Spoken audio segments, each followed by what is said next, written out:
Doctor के आंख, मुंह और प्राइवेट पार्ट से खून निकल रहा था। साथ ही शरीर पर 11 चोटें आई थी, जो यह साफ साफ बता रही थी कि डॉक्टर का रेप और मर्डर हुआ है। लेकिन फिर भी मेडिकल कॉलेज द्वारा पेरेंट्स को कॉल करके उनकी इकलौती बेटी के सुसाइड करने की बात कही जाती है। पेरेंट्स के पहुंचने पर उन्हें 3 घंटे तक बैठाए रखा जाता है। साथ ही कोलकाता पुलिस द्वारा पहला केस नेचुरल डेथ का बनाया जाता है। ये सारे हादसे बताते हैं कि इस केस में केवल एक व्यक्ति का हाथ नहीं है, पूरे सिस्टम का हाथ है, जो इस केस को पूरी तरह से जड़ से खत्म करना चाहता है। इस वीडियो में मैं आपको इस केस की पूरी कहानी पब्लिक सोर्स के साथ बताना चाहता हूं और ये सारे प्रूफ आपको मेरी वीडियो के डिस्क्रिप्शन में मिल जाएंगे।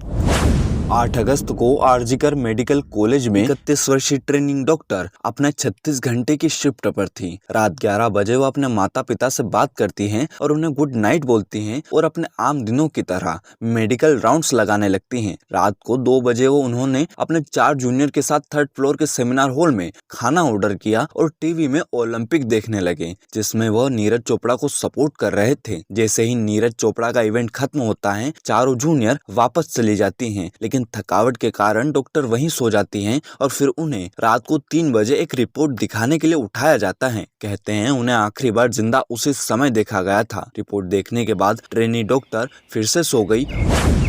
अगले दिन 9 अगस्त को उसी सेमिनार हॉल से 31 साल की ट्रेनी डॉक्टर का शव मिलता है। सुबह के 10:53 पर मेडिकल कॉलेज द्वारा ट्रेनी डॉक्टर के पेरेंट्स को कॉल करके बताया जाता है कि आपकी बेटी की तबीयत बहुत ज्यादा खराब है और ठीक इसके 22 मिनट बाद फिर से एक कॉल किया जाता है और कहा जाता है कि आपकी बेटी ने सुसाइड कर लिया है। पेरेंट्स के पहुंचने पर उन्हें 3 घंटे तक वहां बैठाए रखा जाता है। हम जब जाते हैं वहाँ हमको 3 घंटा खड़े रखा।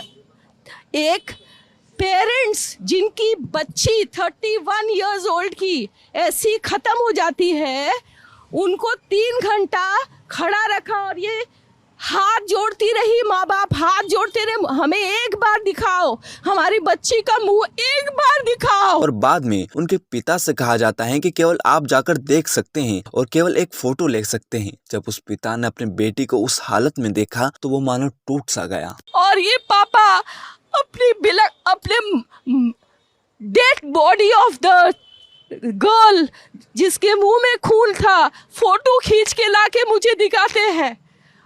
उन बच्ची का शरीर में कोई कपड़ा नहीं था, पैर दोनों राइट एंगल में मिला गया। राइट एंगल में एक पांव बेड के इस तरफ, एक पांव बेड के इस तरफ मिला गया।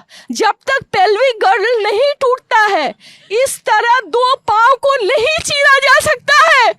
क्योंकि मेडिकल कॉलेज के पास ही ताला पुलिस स्टेशन लोकेटेड था, इसलिए पुलिसकर्मी क्राइम सीन पर पहुंचते हैं और सुबह 11:30 बजे एक केस रजिस्टर किया जाता है अननेचुरल डेथ का। पर फैमिली की कंप्लेंट के बाद केस को रेप और मर्डर में बदल दिया जाता है। इसके बाद पुलिस इन्वेस्टिगेशन करती है तो उन्हें क्राइम सीन पर एक ब्लूटूथ ईयरफोन मिलता है। जब मेडिकल कॉलेज के सभी फुटेज निकाले जाते हैं तो उन्हीं में से एक फुटेज में उन्हें सुबह 4 बजे के आसपास ब्लूटूथ ईयरफोन पहने सेमिनार हॉल की तरफ जाता एक शख्स दिखता है, जिसका नाम है Sanjay Roy. Medical college outpost का एक पुलिस ऑफिसर इस बंदे की पहचान करता है, जिसके बाद संजय रॉय की मोबाइल लोकेशन ट्रैक करी जाती है और 10 अगस्त को एक पुलिस बाराक से उसे पकड़ा जाता है। लेकिन वह वहां क्या कर रहा था, इसके बारे में मैं आपको कुछ समय बाद बताता हूं। जब संजय से पूछा जाता है कि आपका ब्लूटूथ ईयरफोन कहाँ है, तब संजय ने कहा कि वह गुम गए हैं। लेकिन जब पुलिस ने उस ईयरफोन को संजय के मोबाइल ब्लूटूथ से कनेक्ट किया तो वो ऑटोमेटिकली कनेक्ट हो जाते हैं। साथ ही उसके शरीर पर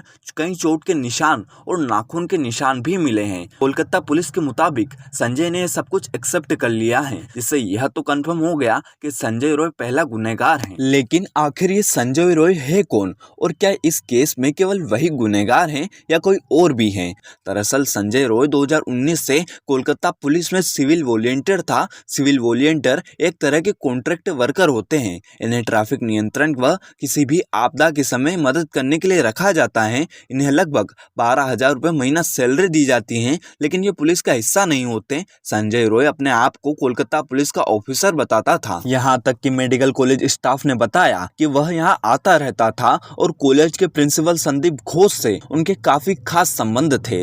इसलिए संजय के पकड़े जाने के बाद भी लोग खुश नहीं हैं, क्योंकि उनका कहना है कि संजय तो बस एक मोहरा है, इसके पीछे कोई बहुत बड़ा हाथ है। इस पूरे घटनाक्रम के बाद यह मामला कोर्ट पहुंचता है, जहां विक्टिम के माता पिता ने कहा कि केस को जल्द से जल्द सीबीआई को सौंप देना चाहिए, नहीं तो सारे सबूत को मिटा दिया जाएगा। जिसका कारण वकील ने यह बताया कि रेप और मर्डर के सबूत होने के बावजूद भी पहला केस नेचुरल डेथ का बनाया गया और परिवार वालों को कॉल करके यह कहा गया कि आपकी बेटी ने सुसाइड कर लिया है। 3 घंटे तक उनके पेरेंट्स को बॉडी देखने के लिए बिठाए रखा गया। कोलकाता हाई कोर्ट ने ये सारे आर्गुमेंट सुनने के बाद केस को इमीडिएटली सीबीआई को ट्रांसफर कर दिया है।